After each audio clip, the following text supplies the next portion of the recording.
네, 여러분, 이번 영상에서는 시험에서는 자주 등장을 했었는데 학생분들께서 질문을 주셨던 내용들은 아니어서 찍지 않았는데 이번에 마침 질문을 해주셔서 가지고 왔습니다. 두 문제니까 문제 바로 볼게요. 봉사 내역 폼의 CMD 닫기 버튼을 클릭했을 때 그림과 같은 메시지를 출력한 후 예 버튼을 누르면 자동 저장이 되고 닫아지도록 설정하시오 했어요. 예 버튼을 누르면 뭐 저장하시겠습니까? 창이 또 뜬다든지 또는 그냥 무시가 된다든지 이런 게 아니라 예 버튼을 누르면 저장이 되면서 그냥 닫아질 수 있게. 이 문제 자주 등장을 하는 걸로 알고 있어요. 그래서 이번 영상으로 완전히 알고 넘어가시면 좋을 것 같고요. 자, 봉사 내역 폼을 열어봤더니 여기 닫기 버튼이 있어요. 그래서 이렇게 봉사 내역 폼을 닫으시겠습니까? 라고 뜨고 아니요 누르면 그냥 그대로 떠 있는데 예 버튼을 누르면 닫아지죠. 이게 저장까지 되면서 닫아진 거예요. 그래서 얘도 미리 작업을 해놨어요. 닫기 버튼 선택하시고 이벤트 온클릭 점점점 코드 작성기 제가 미리 코딩을 해놨고요. 일단 메시지 박스에서 예 버튼을 눌러야지만 닫으면서 자동 저장을 해야 되는 거잖아요. 그래서 변수가 필요해요. 변수가 반드시 있어야 지금 내가 예 버튼을 눌렀는지 아닌지에 따라 예 버튼을 눌렀을 때만 자동 저장이 되고 닫아지도록 하는 거기 때문에 변수가 반드시 필요하고요. 변수 이름은 A라고 해도 되고 변수라고 해도 되고 상관없어요. 제일 간단한 게 그냥 아무 생각 없이 할 수 있는 게 이제 알파벳 A니까 A를 많이 쓰시죠. 교재에도 A라는 변수 되게 많이 쓰고요. 그러니까 변수를 꼭 A라고 써야 되는 줄 아시는 분들도 계실 것 같아요. 아니에요. 변수는 내 맘대로 해도 돼요. 문제에서 변수 A를 쓰세요 라는 말을 안 해줄 거기 때문에 변수는 내 맘대로 해도 돼요. 만약에 문제에서 변수는 뭐로 하세요 그러면 꼭 그걸로 하셔야 돼요. 근데 아무래도 그냥 빨리 코딩을 하시는 게 중요하잖아요. 그래서 알파벳 A, B 이런 식으로 많이 써요. 간단하게. 그래서 저도 A를 쓴 거고요. 메시지 박스하고 자 이거 구조를 다 외우실 필요 있어요? 없어요. 밑에 설명만 보실 수 있으면 돼요. 자 msgbox하고 괄호 땅 치면 밑에 쭉 설명 뜨죠. 요것만 보실 수 있으면 돼요. 프롬프트 그러면 출력 문구 반드시 큰 따옴표 안에 쓰셔야 되는 거 요렇게 하셔야 되는 거 마침표 찍으시면 안 되고 물음표만 찍으셔야 되는 거니까 오타 안 나게 조심하시고요. 그리고 나서 이제 또 쉼표를 찍으면 버튼 종류 어떻게 할 거냐 예랑 아니요 두 개만 있죠. 그러면 VBY까지만 하면 yes, no가 바로 떠요. 밑에 VB, yes, no, cancel도 있죠. 근데 지금 우리 예, 아니요만 하면 되니까 yes, no까지. 파란색 선택됐을 때 키보드 탭키 누르면 안 쓰셔도 돼요. 자동 완성되니까. 그 다음에 이제 쉼표 찍으면 타이틀. 타이틀이 뭐예요? 제목 표시줄. 메시지 창에 자동 저장 한 칸 띄고 설정이라고 글씨 써져 있는 거 이게 타이틀이에요. 자동 저장 한 칸 띄고 설정. 이렇게 하면 메시지 창은 끝난 거예요. 괄호 닫으시면 이제 메시지 박스가 완성이 된 거죠. 그 다음에 이제 쓰셔야 될 게 만약에 A가 예 버튼을 누르면 그랬으니까 VB yes면 그래요. VB yes 그냥 그대로 쓴 거죠. 그러니까 A 변수에 내가 예를 눌렀는지 no를 눌렀는지가 저장이 되는 거예요. 그러니까 A가 VB yes면 예 버튼을 눌렀으면이 되는 거죠. 그러면 then 창을 닫아주세요가 되는 거예요. 그럼 이제 저장을 무조건 하는 게 이건데 자 보시면 얘도 외우실 필요 없어요. 그리고 문제에서 docmd를 지금 쓰라고 친절하게 말을 해줬지만 안 해줬더라도 우리 폼을 닫을 때는 docmd.close를 써야 돼요. 혹시 이건 쓰라는 말이 없더라도 쓰셔야 돼요. 그리고 메시지 박스 이용이라고 하고 if도 쓰라는 말이 없을 수도 있어요. 근데 필요할 때는 쓰셔야 돼요. 프로시저 하실 때는 함수 다 제시 안 돼 있어도 내가 필요한 거 쓰실 수 있어요. 그래서 docmd. 하면 벌써 쓸 수 있는 명령어들 뜨고요. close 하고 한 칸 띄면 여기서 이제 어떤 폼 닫을 건지 뭐 매크로 닫을 건지 그냥 폼을 닫을 건지 이런 거 골라주시는 건데 닫을 때는 한 번도 쓴 적이 없어요. 그래서 그냥 쉼표 찍으시면 되고 오브젝트 네임은 이 폼의 이름 어떤 폼 닫을 건지 이것도 안 쓰면 지금 어차피 열려있는 폼을 닫는 거기 때문에 오브젝트 네임도 저는 쓴 적 없어요. 근데 쓰신다고 틀린 건 아니에요. 봉사 내역 이렇게 쓰셔도 상관은 없어요. 근데 지금 중요한 건 저장을 자동으로 하는 것만 하려는 거기 때문에 폼 이름을 안 써도 틀리는 게 아니기 때문에 안 쓰고 쉼표 찍으시면 여기서 이제 저장을 안 하고 닫을 건지 저장할 거냐고 물어보는 프롬프트 창이 뜨게 할 건지 그냥 저장하고 닫을 건지 우리는 그냥 자동으로 저장되고 닫아지도록 그랬으니까 save yes를 하면 되는 거예요. 여기서 만약 프롬프트를 하시게 되면 자 end if문 끝나면 꼭 닫으셔야 되는 거 아시죠?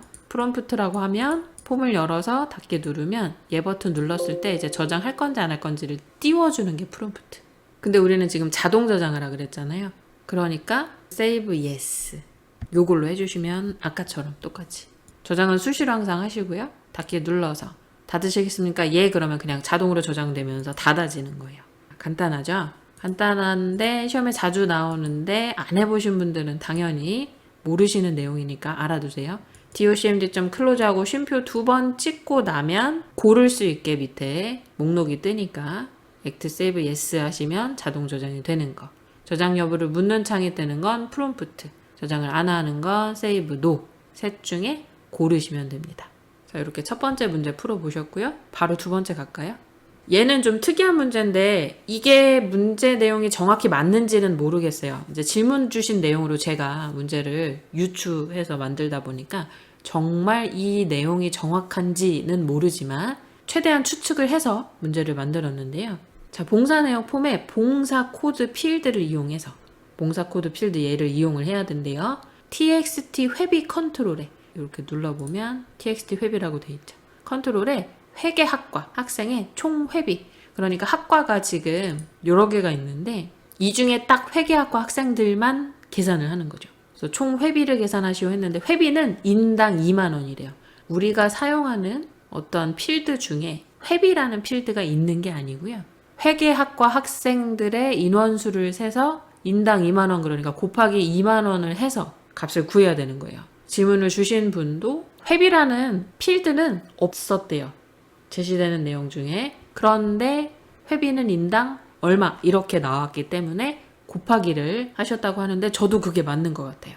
우리 질문 주신 학생분께서 처음 접해보는 문제여서 그냥 금액을 곱했다고 하셨는데 제 생각에도 이게 맞는 것 같아요. 회비라는 필드가 따로 주어진 게 없고 인당 2만 원 그랬으니까, 그리고 회계학과 학생의 총 회비 그랬으니까 회계학과 학생 인원수를 세서 인당 2만 원인 거니까 인원수를 세야 되는 거잖아요. 인당 2만 원은 몇 명인지를 세고 그 인원수에 2만 원을 곱하면 되는 거니까, 그럼 총 회비가 나오는 거니까. 그래서 dcount 함수로 회계학과 학생들의 인원수를 세서 곱하기 2만 원 이렇게 하시면 될 것 같은데, 사실 질문 주신 내용은 dcount는 아니고 count인데 제가 좀 더 복잡하게 만들어 봤어요.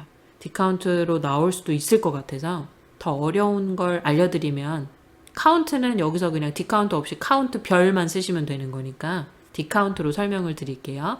우리 데이터베이스 함수 구조 기억하셔야죠. 첫 번째는 계산을 할 필드, 두 번째는 테이블이나 쿼리 이름, 세 번째는 조건으로 사용해야 될 필드랑 컨트롤명. 제가 문제에서 봉사 내역 폼에 봉사 코드 필드를 이용하여 txt 회비 컨트롤에 회계학과 학생의 총 회비를 계산하셔야죠. 봉사 코드 필드 이용하라고 했어요. 그러면 계산할 필드가 봉사 코드가 되는 거죠. 봉사 코드의 개수를 세려는 거예요, 지금. 그러면 인원수를 세는 게 되는 거니까. 그럼 만약에 봉사 코드 필드 무슨 필드 쓰라는 말이 없었다 그럼 뭐 쓰시면 돼요? dcount에서만 쓸 수 있는 거 별. 그럼 조건에 만족하는 전체 레코드 개수를 셀 거니까.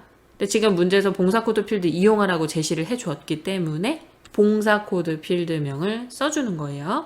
그 다음에 회계학과 학생의 총회비. 지금 조건이 뭐예요? 회계학과.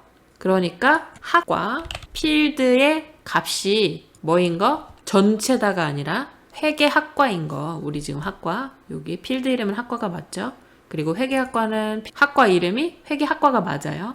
그래서 조건을 직접적으로 회계학과라고 쓴 거죠. 다만 여기서 문제되는 건 뭐예요? 원래는 필드랑 컨트롤명이 들어가는 자리이기 때문에 이렇게 쓰면 얘를 컨트롤명으로 인식하겠죠. 그러니까 컨트롤 안에 들어가는 실제 텍스트 회계학과라는 글씨다, 이걸 조건으로 주기 위해서 큰 따옴표를 원래는 이렇게 쳐주셔야 하는데, 우리 큰 따옴표 안에 큰 따옴표를 쓰면 우리 눈에는 인식이 될 수 있지만 컴퓨터는 인식 못한다 그랬죠. 그러면 요렇게 잘린다 그랬어요. 그래서 큰 따옴표 안에 큰 따옴표로 회계학과를 묶어주고 싶으면 큰 따옴표를 작은 따옴표로 바꿔주셔야 된다 그랬죠. 그래서 학과가 회계학과인 이라는 조건을 작성한 거예요. 봉사 코드 필드에 개수를 세겠다. 어느 테이블에서 지금 작업하는 폼에 연결된 테이블 눌러서 보셔야죠. 문제에서 테이블 이름 말 안 했으니까 폼을 눌러서 데이터를 보면 봉사 현황 사용했네요. 그러면 테이블이나 쿼리의 이름은 봉사 현황이 되는 거죠. 이러면 봉사 현황 테이블이나 쿼리에 가서 봉사 코드 필드의 개수를 세겠다. 디카운트니까. 근데 뭐만? 학과가 회계학과인 것만 이렇게 되는 거예요. 그러면 디카운트로 개수를 세겠죠. 실제로는 어떤 특정 학과를 말한 게 아니고 그냥 전체 개수를 센 거기 때문에 이렇게 하셨다고 했어요.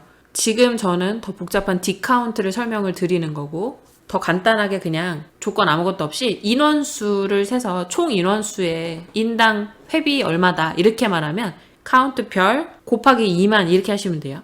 그럼 전체 레코드 개수에다가 2만 원을 세기 때문에 전체 인원수당 2만 원씩 곱해서 회비가 계산이 되는 거고 제가 지금 응용을 한 문제는 회계학과인 학생들만 가져다가 계산할 수 있게 복잡하게 된 거죠. 이렇게도 낼 수 있을 것 같아서 제가 추측을 한 거예요. 그럼 디카운트로 이제 회계학과 학생들의 인원수만 세서 왔겠죠. 그럼 여기다가 이제 곱하기 2만 하면 인원당 2만 원씩 곱해서 총 회비가 계산이 되겠죠. 만약에 표시 형식도 어떻게 해라 그러면 형식 탭에 가서 하시면 되는 거죠. 요거를 이 상자에 제가 미리 써놨거든요. 디카운트 그리고 요렇게도 쓸 수 있다라는 거. 필드 이름 대신 별 쓰셔도 문제 없어요. 근데 문제에서 봉사 코드 필드 이용하라고 했기 때문에 이렇게 적어주셔야 되는 거죠. 형식에는 이미 샵심표 샵샵샵 원이라는 글씨가 써져 있기 때문에 우리가 작업하지 않고 그냥 표시 형식은 설정된 그대로 유지하면 되고요. 폼을 열어보면 회계학과 16만원 여기 16만원 똑같이 떴죠? 요렇게 하시면 돼요. 원래 질문 주신 내용은 이렇게 쓰시는 거예요. 그래서 더 간단하게 푸실 수도 있고 전체 인원수 세라 그러면 그냥 이렇게만 하시면 돼요.